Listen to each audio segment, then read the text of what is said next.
Hai kids, pernah mendengar tentang Pos Indonesia? Dahulu sebelum adanya teknologi seperti gadget dan juga komputer, untuk mengabari saudara atau teman kita yang berada di tempat yang jauh, kita bisa menggunakan surat.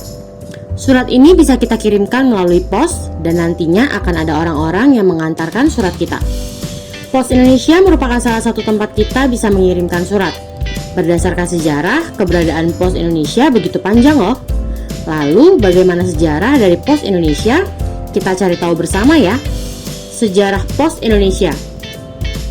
Kantor pos pertama didirikan di Batavia atau sekarang Jakarta oleh Gubernur Jenderal Bapak G.W. Baron van Imhoff pada tanggal 26 Agustus 1746.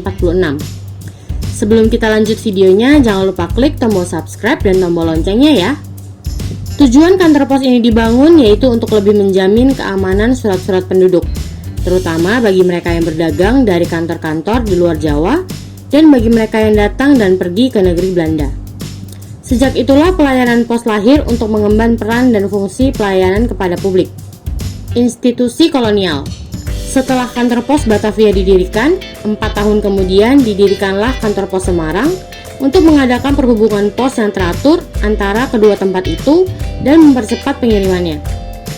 Rute perjalanan pos kala itu ialah melalui Karawang, Cirebon, dan Pekalongan. Dari jawatan ke BUMN. Pos Indonesia telah beberapa kali mengalami perubahan status mulai dari jawatan PTT atau Pos, Telegraf, dan Telepon. Badan usaha yang dipimpin oleh seorang kepala jawatan ini operasinya enggak bersifat komersial dan fungsinya lebih diarahkan untuk mengadakan pelayanan publik. Beberapa bulan setelah Indonesia merdeka, yaitu sejak 27 Desember 1945, jawatan PTT diambil alih oleh RI. Tanggal ini kemudian diperingati sebagai Hari Bakti PTT atau Hari Bakti Postel. Tahun 1961, jawatan PTT menjadi perusahaan negara atau badan usaha milik negara atau BUMN, serta berganti nama menjadi perusahaan negara pos dan telekomunikasi atau PN Postel. Mengamati perkembangan zaman di mana sektor pos dan telekomunikasi berkembang sangat pesat, maka pada tahun 1965 berganti menjadi perusahaan negara pos dan giro atau PN Pos dan Giro. Dan pada tahun 1978 berubah menjadi Perum Pos dan Giro yang sejak ini ditegaskan sebagai badan usaha tunggal dalam menyelenggarakan dinas pos dan giro pos baik untuk hubungan dalam maupun luar negeri.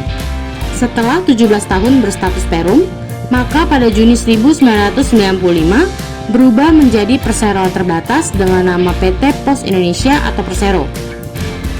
Dengan berjalannya waktu, Pos Indonesia kini telah mampu menunjukkan kreativitasnya dalam mengemban perposan Indonesia dengan memanfaatkan infrastruktur jejaring yang dimilikinya yang mencapai sekitar 24.000 titik layanan yang menjangkau 100% kota atau kabupaten, hampir 100% kecamatan, 42% kelurahan atau desa, dan 940 lokasi transmigrasi terpencil di Indonesia.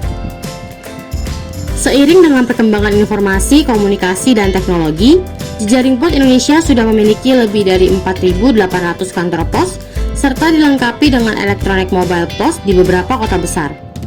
Semua titik merupakan rantai yang terhubung satu sama lain secara solid dan terintegrasi.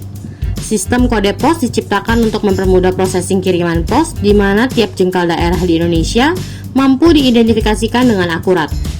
Nah, kids, itu dia sejarah dari kantor pos di Indonesia yang sudah dirangkum dari berbagai sumber.